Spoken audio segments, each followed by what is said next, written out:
Hello, Deep Soul Divers. This is Astrology, the 8th House, Part 4. In this segment, we are going to discuss the issue of sexuality, intimacy, trust, forgiveness, and all of those deep relationship issues that have to do with the 8th house. As we talked about earlier, the sign Scorpio rules the 8th house. So Scorpios are known to be very deep and intense people. They're known to be jealous, possessive. They can be very vindictive when they're betrayed. It's very difficult for Scorpios to trust people. So all of those energies and issues that Scorpio individuals have emanate from the 8th house, because Scorpio rules the 8th house. So all of those issues and energies are going to be main issues and main learning points of the 8th house. So first, let's talk about sexuality. In my research, from what I've found, 8th house people go two ways. They either are very sexual, very highly sexual, and are very free with that and experience that from a young age, and are not afraid to talk about sex, to experiment sexually with certain things. Then there's the other 8th house people that restrict this urge. And it's very much an all or nothing thing. I find that 8th house people are either very sexual, or their, sex is, very much on their mind, or they're in a relationship where, the partner is sexual as well, or there's no sex at all. It's very black and white, oftentimes. Now, this is just from my experience. You may disagree with me, but from all the 8th house people that I've met and counseled and talked to, they tell me that it's either a well that's overflowing, or it's dry. It's a dry well, and their needs are not being met.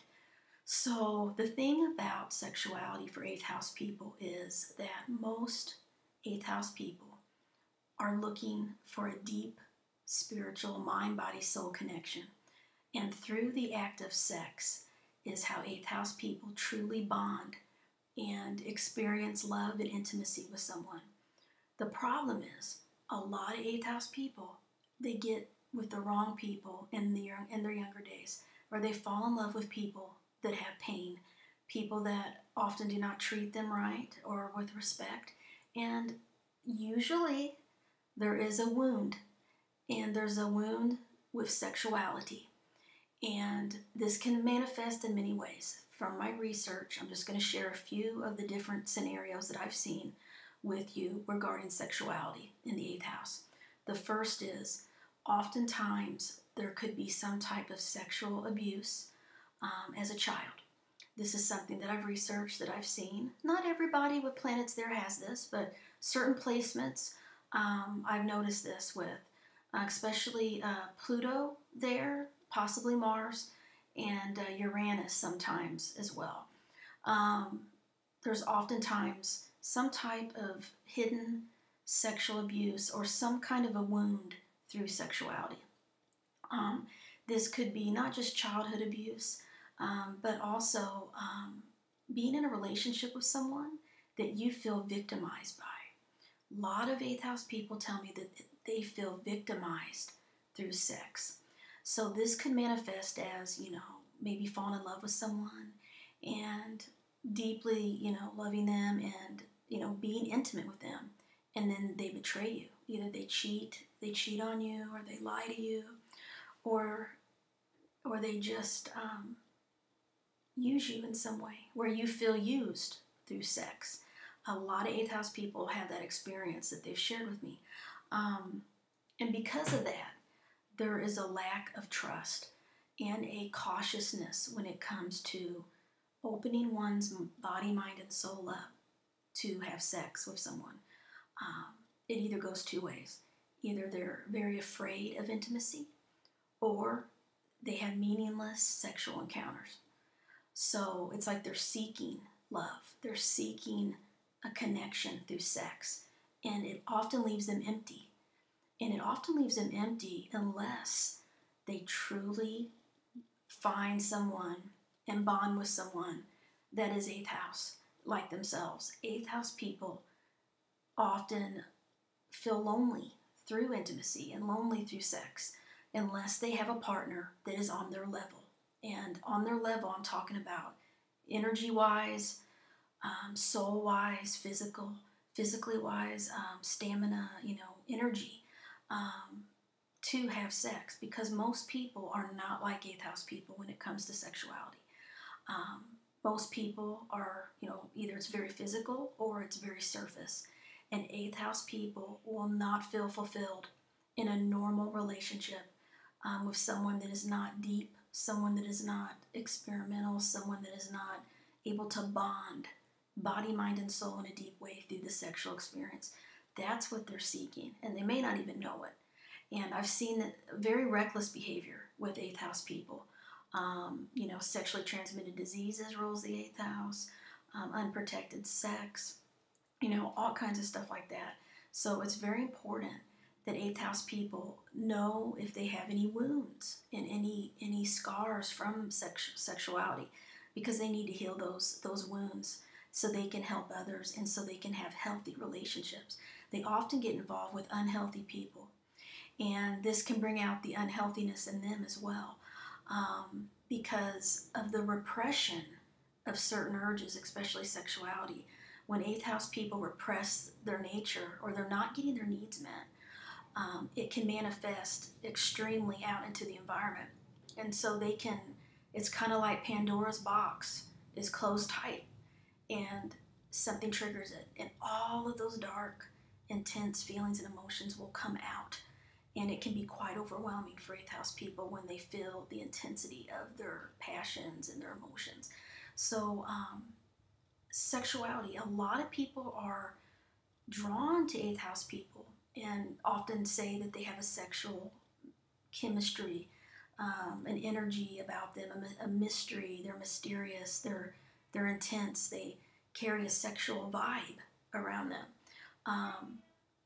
I don't know if I believe that fully, but I've heard a lot of people tell me that, and I've read that in books as well. But 8th house people definitely can sense energy, so they can sense when someone is attracted to them or when someone likes them. They can sense the tension, the underlying energies that are in the environment. They know, they can feel that kind of attraction, or people that aren't attracted to them, they can feel that. So that's one of the main issues of the 8th house, and intimacy. Intimacy is about trust. And if you can't trust someone, you are not going to be able to be intimate with them on a deep soul level like the 8th house calls for. The 8th house is all about deep, intense bonding. The 7th house is about the marriage partner. When you start getting into the 8th house, you're looking at soulmate material. And finding your soulmate, finding someone that's the other half of you, finding someone that understands you on all levels, body, mind, soul, spirit. That is what 8th house people are seeking. And until they find someone that can match them in sexuality and intimacy and communication, all of those relationship key areas, they're going to be seeking and restless. And through their restlessness, there can be a lot of self-destructive behaviors. Multiple affairs, multiple sexual encounters with people that are meaningless, getting drunk and having sex with people, using drugs and alcohol to numb yourself, things like that. And especially if there's been some type of abuse, it may be a way to try to heal that. So as 8th house people, you have to really look at yourself and say, what is this pattern? Do I have a healthy relationship pattern, or do I have an unhealthy relationship pattern? And know yourself. That's the key. And I know, a lot of 8th house people tell me that they realize that they're doing these destructive patterns, and they don't quite know why. They kind of think they know why. It has to do with childhood and things like that. But through meeting other people and through karma and through triggers, that's where all of this 8th house karma and energy is going to come up. And that is going to be another rebirth and another regeneration experience for 8th house people through sexuality. They have to learn to forgive themselves and others. And they have to learn that they make mistakes and that they're not perfect. And they're not always going to be, living in the best relationships. But the one thing that they're seeking is a soulmate. And the problem with that is they have to go through a lot of pain and a lot of heartache in their life before they ever find a soulmate. And a soulmate is somebody that loves them no matter what. They're good and bad, they're dark and light, accepts them for who they are. And it's an unspeakable bond that is just there. That's what 8th house people are looking for. And they look for intensity. They want to feel an intense emotional bond with someone. And that also has to do with aggression, arguing. 8th house people like to argue. And arguing is not a bad thing, but they like someone that can challenge them. They don't want someone that's a doormat that's going to just be a pushover and let them dominate, because 8th house people are very strong-willed. And they're very intense, and they're very passionate people. And they're going to cuss, they're going to yell, they may scream, they're going to vent. They're going to express their emotional nature, and they need somebody that can either calm them down or listen to them and talk sense into them. And they need someone that accepts them for how they are, and all their light and dark, and doesn't judge them. And so they're really seeking that type of person, which can be hard to find. But they often settle for relationships that are stable and comfortable and peaceful. And what happens is they feel an emptiness. Many 8th house people divorce. This is something that through my research I've seen, not all of them, but many of them divorce because their partner is not on the same level as them, energy-wise, sexual-wise, physically, soul-wise, spiritually. There's just a void. There's a complete disconnect, a detachment from their partner. Many of them have this, especially if they married in their younger days, in their early 20s. As they get older, 8th house people learn more and more about themselves, and they go through more and more death and rebirth experiences, which causes them to realize what they really need and what they really want from a relationship and from a lover and from people. So it's a hard experience, and that is why the 8th house is also associated with sacrifice. Sacrificing your needs and wants for something else. Sacrificing the desires of your heart to settle on the practical side of life. Sacrifice is very much a part of the 8th house. So 8th house people often feel that they are sacrificing their happiness because of the situations that they're in. But they're not stuck there. They have the power to change their life. They have the power to change relationships and to find someone that's suitable to them and that's on their level.